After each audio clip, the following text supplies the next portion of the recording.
তখনকার সাবজা আমাকে সেদিন একজন একটা ছবি পাঠিয়েছেন, একটা লেখা পাঠিয়েছেন। লেখা পাঠিয়ে বলছে, হুজুর এই বিষয়টা একটু তুলে ধরবেন। আমি পড়লাম, সেটাই খোঁজার চেষ্টা করছিলাম কিন্তু পাচ্ছি না। হে তরুণ যুবকেরা, হে আমার বন্ধুরা, শুনে রেখে দিন, জেনে রেখে দেন। যতটুকু মনে আছে বাবা ততটুকু বলি। একটা এই রকম সাবজার মতো মহিলা, তার নাম আমাকে পাঠিয়েছে। তার শর্ট নামটা আমার মনে আছে, নাম হলো মিয়া খলিফা। অনেকে হয়তো নাম জানতে পারেন যারা ইন্টারনেট ঘাঁটাঘাঁটি করেন। সারা পৃথিবীর 1 নাম্বার বেশ্যা মহিলা বলা হয় মিয়া খলিফাকে। হে তরুণ যুবকেরা, খলিফা নামটা শুনলে মুসলমানদের কিছু মনে হবে, কারণ মুসলমানদের 4 খলিফার নাম আমরা জানি। খলিফা নামের অর্থ হলো প্রতিনিধি, আর এ বেটা নিজের নাম নিয়েছে মিয়া খলিফা। অথচ পৃথিবী বিখ্যাত একজন পতিতা নারী, তার নামটা আমার কাছে পাঠিয়েছে, ডিটেলসটা আমার কাছে পাঠিয়েছে। আমি এখন খুঁজে পাচ্ছি না, কিন্তু যতটুকু আমার মনে আছে আমি বলছি। বন্ধুরা আমার, ইন্টারনেট সার্চ করে দেখবেন, এর আসল নাম হলো মিয়া খলিফা নয়। আসল নাম কিন্তু মিয়া খলিফা নয়। এ আসলে নামটা দিয়েছে মুসলমানদের, যাতে করে ইসলামের বদনাম করা যায়, মুসলমানদের বদনাম করা যায়, মুসলমানদের অপমান করা যায়। সারা পৃথিবীর মানুষের কাছে মুসলমানদের সম্মানকে নষ্ট করা যায়। দেখো, একজন মুসলিম ঘরের মহিলা, এত বড় একজন নামকরা বেশ্যা মহিলা, ভাই আমার, এত বড় একজন পতিতা নারী পৃথিবীর বুকে ফেমাস, যাতে মুসলমানদের কাছে একটা বদনাম করা যায় আর মুসলিম নারীদেরকে উজ্জীবিত করা যায়, মুসলিম নারীদেরকে এই পথে ধাবিত করা যায়। এটা ভাই আমার পাশ্চাত্যের একটা চাল, অ্যান্টি ইসলাম, যারা ইসলামের শত্রু, তাদের একটা চাল। হে তরুণ যুবকেরা, তিনি আমার কাছে ডিটেলসটা পাঠিয়েছেন। আসলে এই মহিলা হলো একজন নাসারা, একজন নাসারা ধর্মের মানুষ। তার বাড়ি হলো লেবানিস্ট। ভাই আমার, লেবাননে বাড়ি তার, লেবানিস্ট একজন নাসারা। তার আসল নাম সারা বলে কি একটা নাম আছে। হে তরুণ যুবকেরা, কিন্তু মুসলমানদের নাম ধারণ করে সারা পৃথিবীতে মুসলিমদের বদনাম করার জন্য চক্রান্ত চালাচ্ছে। সাবধান হতে হবে মুসলমান, এরকম অন্যায় কাজ থেকে দূরে থাকতে হবে, আর অপরাধ থেকে দূরে থাকতে হবে। এই সমস্ত অশ্লীল ছবি, অশ্লীল ভিডিও থেকে মুসলমান দূরে থাকতে হবে। তোমার জীবন আখেরাতকে বরবাদ করে দেওয়ার জন্য এরা চক্রান্ত চালাচ্ছে। হে আমার বন্ধুরা, শুনে রেখে দিন বাবা, জেনে রেখে দেন। সেই সময় সাবজা ছিল, সাবজা, সে ছিল ফেমাস একজন পতিতা নারী। ভাই আমার, কারণ তাকে ফিট করলো, বলল অমুক দিনের অমুক সময়ে আমাদের বড় খোদা, আমাদের ফেরাউনের জন্মদিন। সে ফেরাউনের জন্মদিনে শত শত মানুষ দরবারে এসে রাজ দরবারে হাজির হবে। আর যেখানে মানুষ জমায়েত হয় সেখানে মুসা নবী হাজির হয়ে যায়। যেখানে মানুষ জমায়েত হবে সেখানে মুসা নবী হাজির হবে, আর মুসা নবী হাজির হয়ে সে ওয়াজ নাসিহাত করবে। তো সেই জায়গায় যখন ওয়াজ করতে আসবে, যখন ওয়াজ শুরু করবে, তখন তুমি আস্তে করে উঠে বলবে, এই যে ফেরাউন, এই যে মুসা কত বড় বড় কথা বলছে, কত সুন্দর সুন্দর গল্প করছে, কত সুন্দর সুন্দর কোরআন, ভাই আমার, এই ইসলামের কথা বলছে, আল্লাহর কথা বলছে, নবীর কথা বলছে, কিন্তু এই মুসা হলো আমার 1 নাম্বার কাস্টমার। গত রাত্রেও আমার কাছে রাত কাটিয়েছে, আর আমার সঙ্গে থাকার জন্য এই যে আমাকে দিয়েছে 5 লক্ষ স্বর্ণ মুদ্রা, এটা দেখিয়ে দেবে আর সবাইয়ের সামনে বলে দেবে মুসা আমার 1 নম্বর কাস্টমার। দেখবে টাকা দিয়ে তোমাকে ঢাকা ফেলে দেব, স্বর্ণ মুদ্রায় তোমাকে ঢাকা ফেলে দেবো, এত টাকা দেব, পৃথিবীর 1 নম্বর ধনী আমি। বুঝতে পারছি? হে তরুণ যুবকেরা, এইরকম জালেম, এত বড় ধনী মানুষ কত বড় বিয়াদব, মুসা নবীকে অপমান করতে চায়, আমার আল্লাহ কি তাকে বাঁচাবে না শেষ করবে? জোরে বলেন। যারা আল্লাহর মাহবুব বান্দাদের দুশ্মনী করে, নবীদের সঙ্গে দুশ্মনী করেছে, ওলিয়া আউলিয়াদের সঙ্গে দুশ্মনী করেছে, তারা পৃথিবীতে ভাই আমার আনন্দে থেকেছে না ধ্বংস হয়েছে? জোরে বলেন। সাদ্দাদের নাম শুনেছেন? সাদ্দাত। কেউ কেউ বলেন এটা হলো একটা কথিত গল্প, আসমানি কেতাব অন্যান্য কেতাবের রেফারেন্সে পাওয়া যায়, যদিও সহি রওয়ায়েতের মধ্যে কোথাও নাই, কোরআন এবং হাদিস থেকে পাওয়া যায় না সেভাবে, কিন্তু অন্যান্য আসমানি কেতাবের ভিত্তিতে এটা একটা ওয়াকিয়া আছে। অনেকে এটা নিয়ে ইখতিলাফ করলেও এখান থেকে একটা ভালো শিক্ষা পাওয়া যায়। সাদ্দাত একজন পৃথিবী বিখ্যাত বাদশা ছিল। ঘটনাটা এভাবে উত্থাপিত হয়েছে,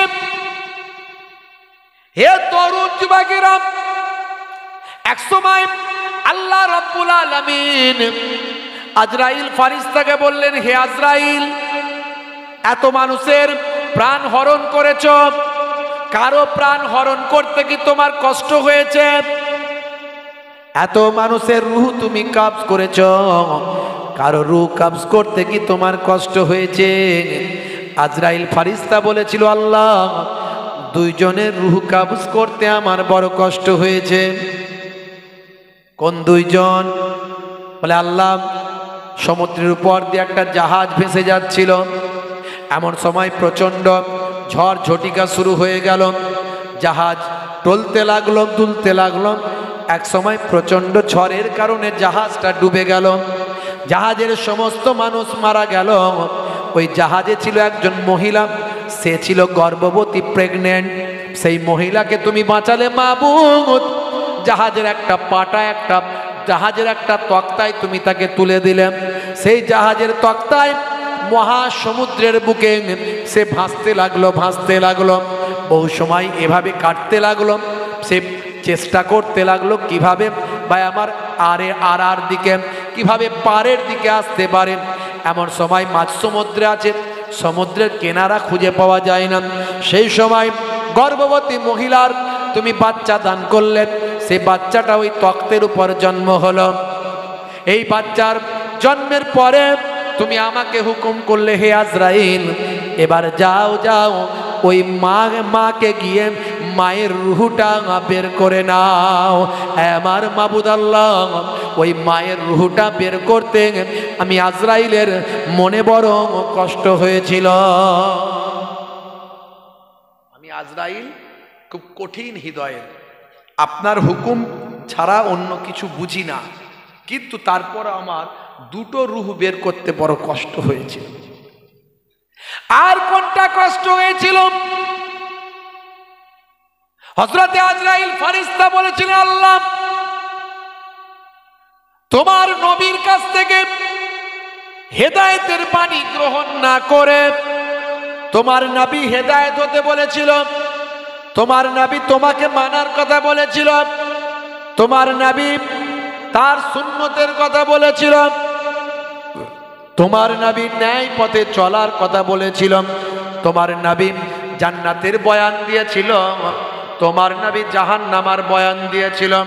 তোমার নবীর কাছ থেকে জান্নাতের বয়ান শুনে নিয়ে সাদ্দাত বলে ওই জালেম বাদশাহ, পৃথিবী বিখ্যাত জালেম বাদশাহ সাদ্দাত নামের বাদশাহ, তোমার নবীর কাছ থেকে জান্নাতের বয়ান শুনে কিছু কম বেশি 300 বছর ধরে হাজার হাজার মানুষ দিয়ে সে জান্নাত দুনিয়া আর জমিনে তৈরি করেছিল।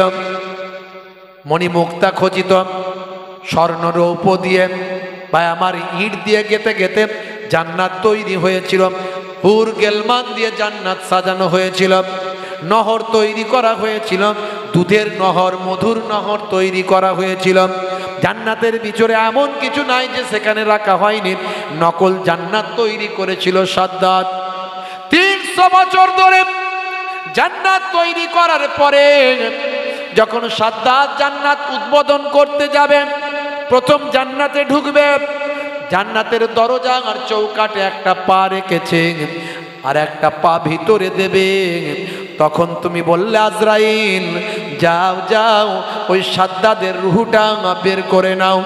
আমার মাবুদ আল্লাহ, তখন আমি আজরাইলের মনে বড় দুঃখ হয়েছিল। 300 বছর ধরে যে সাদ্দাত জান্নাত তৈরি করলো, একবার দেখারও তাকে সুযোগ দিলে না। আল্লাহ বললেন, হে আজরাইল শোনো, ওই দরিয়ার বুকে বাচ্চাটা যার মায়ের আমি রুহ কবজ করেছিলাম তার অবস্থা কি জানো? বলে আল্লাহ জানি না। বলে শোনো, সেই বাচ্চাটার কি হয়েছিল জানো? বলে আল্লাহ আমি জানি না। ও আজরাইল শুনে রেখে দাও, জেনে রেখে দাও, ওই বাচ্চাটাকে মাছ দরিয়ায় আমি বাঁচিয়ে রাখলাম, আমার কুদরতি ফারিস্তা দিয়ে আমি হেফাজত করলাম। উত্তাল সমুদ্রের বুক থেকে ওই বাচ্চাকে আমি তক্তের উপর রেখে দিয়ে কুদরতি আহার কুদরতি খাবার দান করেন, সেখান থেকে বাচ্চাকে আমি আড়াই ডাঙাতে নিয়ে এসে হাজির করলাম। সেখানে এক বিরাট ধনী লোক ছিল, তার কোনো সন্তান ছিল না। সেই মানুষটিকে আমি সেখানে পৌঁছে দিলাম। সেই সন্তানের কাছে সেই সন্তানকে পেয়ে 7 রাজ্যের মানিক মনে করে বড় লোক করতে লাগলো, ধনী করতে লাগলো, মানুষ করতে লাগলো, আরাম আয়েশে মানুষ করতে লাগলো। সমুদ্র থেকে বাচ্চাকে বাঁচিয়ে আমি ধন সম্পদের মালিক বানালাম। এক সময় অনেক বড় সাম্রাজ্যের মালিক বানিয়ে দিলাম। ওই যে সমুদ্র থেকে বাঁচানো বাচ্চা, সেই তো পরবর্তীকালে সাদ্দাত হয়েছিল। তারপরে সে আমার নবীর কাছ থেকে শুনে নিজে নকল জান্নাত বানিয়েছিল। আমি আল্লাহ সেই নকল জান্নাত দেখা তাকে নাসিব করতে দিলাম না। হে তরুণ যুবকেরা, আল্লাহর মহিমা বড় বোঝা দেয়। আল্লাহর মাহবুব বান্দারা সর্বদা তারা দ্বীনের পথে, ইসলামের পথে মানুষকে ধাবিত করতে চায়। উদউ ইলা সাবিলি রাব্বিকা বিল হিকমাতি ওয়াল মাউইজাতিল হাসানা, তোমরা মানুষকে ইসলামের দিকে আহ্বান করো, ডাকো। সুন্দর উপদেশের দ্বারা, সুন্দর কৌশলের দ্বারা আল্লাহর নবী, আল্লাহ রাসূল ভাই আমার পৃথিবীর বুকে এসেছিলেন। এই সুন্দর কৌশল, সুন্দর উপদেশ দেওয়া শুরু করেছিলেন। মুসা কালিমুল্লাহ তিনিও দেওয়া শুরু করেছিলেন, কিন্তু মানুষ গ্রহণ করেনি। হে তরুণ যুবকেরা, হে আমার মুরব্বিয়ানেরা, নবী আমার সুন্নতের শিক্ষা দিলেন, বিভিন্ন সুন্নতগুলো শেখাতে লাগলেন। বাবা এই সমস্ত আমলগুলো করো, এবাদতগুলো করো। সমস্ত এবাদতের সবচেয়ে বড় এবাদত হলো নামাজ। নামাজ ছেড়ে দিও না। আসসালাতু মিফতাহুল জান্নাহ, জান্নাতের চাবিকাঠি হলো নামাজ। কথিত আছে ভাই আমার, কল আছে, জান্নাতের চাবি হলো নামাজ। আল্লাহর নবী বলেন, মান আকামাহা ফাকাদ আকামাদ্দিন, যে নামাজ কায়েম করলো সে আল্লাহর দ্বীনকে কায়েম করলো। ওয়া মান তারাকাহা ফাকাদ হাদামাদ্দিন, যে নামাজ ছেড়ে দিল সে আল্লাহর দ্বীনকে ধ্বংস করল। কোরআন মাজিদে আল্লাহ বলছেন, ওয়াকিমুস সালাত ওয়া আতুজ যাকাত ওয়া আরকাউ মা'আর রাকিন, তোমরা নামাজটা কায়েম করো, যাকাতটা প্রদান করো, রুকুকারীদের সঙ্গে রুকুটা করো, অর্থাৎ জামাতে গিয়ে মসজিদে গিয়ে নামাজটা আদা করে নাও। হে তরুণ যুবকেরা, হে আমার মুরব্বিয়ানেরা, আল্লাহ বলেন বান্দারে, ইন্নাস সালাতা তানহা আনিল ফাহশাই ওয়াল মুনকার, নিশ্চয় নামাজ তোমাকে অশ্লীলতা অন্যায় থেকে দূরে সরিয়ে দেবেন। সেই নামাজের সময় হলে হে মুসলমান মসজিদে যাবেন, ইমামের পেছনে জামাতে নামাজটা পড়বেন। ভাই আমার প্রত্যেকটা অফিসের ভাই আমার প্রত্যেকটা ব্যক্তিদের দপ্তর আছে, অ্যাডভোকেটের দপ্তর আছে, উকিলের দপ্তর আছে, ডাক্তার দেখাতে গেলে ডাক্তারখানায় যেতে হবে, সে একটা দপ্তর আছে। ভাই আমার নেতার কাছে যেতে গেলে তার পার্টি অফিসে একটা দপ্তর আছে। আল্লাহর কাছে মনের দুঃখ যন্ত্রণার কথা বলতে গেলে, আল্লাহর কাছে কোনো কিছু জানাতে গেলে মসজিদটা হলো আল্লাহর দপ্তর। সেই মসজিদে গিয়ে সিজদায় গিয়ে মনের কথা আমার আল্লাহর দরবারে বলবে। আল্লাহ বারবার বলছেন 5 ওয়াক্ত নামাজে, হে দুনিয়ার মানুষ, তোরা সফলতা পেতে চাস, নামাজে দাঁড়িয়ে যাস। তোরা কামিয়াবি পেতে চাস, নামাজে দাঁড়িয়ে যাস, এসো নামাজের দিকে এসো, নামাজে এলে সফলতা পাবে। হাইয়া আলাস সালাহ,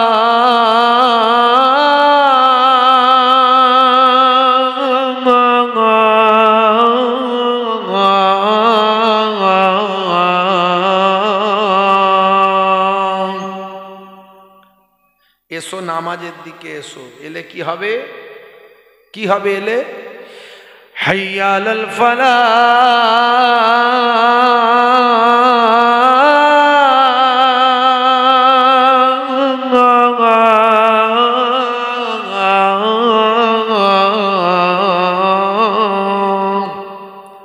নামাজের দিকে এলে আমি আল্লাহ তোমাকে কামিয়াবি দান করে দেব। জোরে বলুন সুবহানাল্লাহ। যদি শিক্ষায় সফলতা পেতে চাও নামাজে এসে দাঁড়িয়ে যাও, যদি কারবারে সফলতা পেতে চাও নামাজে এসে দাঁড়িয়ে যাও, যদি ফসলটা ভালো পেতে চাও নামাজে এসে দাঁড়িয়ে যাও, যদি রুজি রুটিতে বরকতটা পেতে চাও নামাজে এসে দাঁড়িয়ে যাও, যদি বিপদ থেকে মুক্ত হতে চাও নামাজে এসে দাঁড়িয়ে যাও, যদি মুসিবত থেকে মুক্ত হতে চাও নামাজে এসে দাঁড়িয়ে যাও। হে তরুণ যুবকেরা, নামাজের মধ্যে দাঁড়াবে, সিজদায় গিয়ে আল্লাহর সঙ্গে কথা বলবে, আমার আল্লাহ তোমার দোয়াটা কবুল করে নেবে। জোরে হবে না? ওয়াক্ত যে হলো ওযু করো মসজিদে চলো, খোদার হুকুম পালন করো, নামাজটা পড়ো। ওয়াক্ত যে হলো ওযু করো মসজিদে চলো, দিন রাতে 5 ওয়াক্ত নামাজ পড়লে পাবে ভাই জান্নাত। জোরে হবে না? জোরে হবে না? ফজরের সময় হলে মসজিদে যাও তুমি চলে, থেকো না বিছানায় শুয়ে, খোদা দান রহমত ঢেলে। জোরে বলা যাবে না? আর জোরে হবে না? ঠান্ডা কি খুব জোর লাগছে নাকি? কি জি আওয়াজ কেন তো আসতে? জোরে হবে না? সুবহানাল্লাহ। জোহরের সময় হলে কাজটা দাও তুমি ছেড়ে, কিছু সময় দাও নামাজে, সফলতা আসবে চলে। জোরে হবে না? ভাঙাচোরা কবি তো একটু বুঝতে পারছেন, একটু সময় পেলে একটু লিখে নি কবিতাগুলো, মানুষের কাছে একটু বলে বলে শুনিয়ে দিই যাতে করে ভালো করে মনে রাখতে পারি। কারণ এই কবিতা হলো হিকমা। আমার নবীর কবি ছিল, শায়েরুর রসুল বলা হতো হাসান বিন সাবিত রাদিয়াল্লাহু তাআলা আনহু। এছাড়া আরও অনেক সাহাবীরা নবীর হয়ে কবিতা রচনা করতেন। ইন্না মিনা শেরে হিকমা, রাসূল বলেছেন অধিকাংশ কবিতা হলো হিকমা। একটু কবিতা, একটু গজল, বুঝতে পারছেন, একটু ভাই আমার কবিতা লিখে ফেলি মাঝে মাঝে সময় পেলে, ভাঙাচোরা কবি আর কি। মাগরিবের ওয়াক্ত আসিলে মসজিদে যাও তুমি চলে, কবরের আযাব থেকে মুক্তি প্রভু দেবে। ওয়াক্ত যে হলো ওযু করো মসজিদে চলো, খোদার হুকুম পালন করো, নামাজটা পড়ো। ওয়াক্ত যে হলো ওযু করো মসজিদে চলো, দিন রাতে 5 ওয়াক্ত নামাজ পড়লে পাবে ভাই জান্নাত।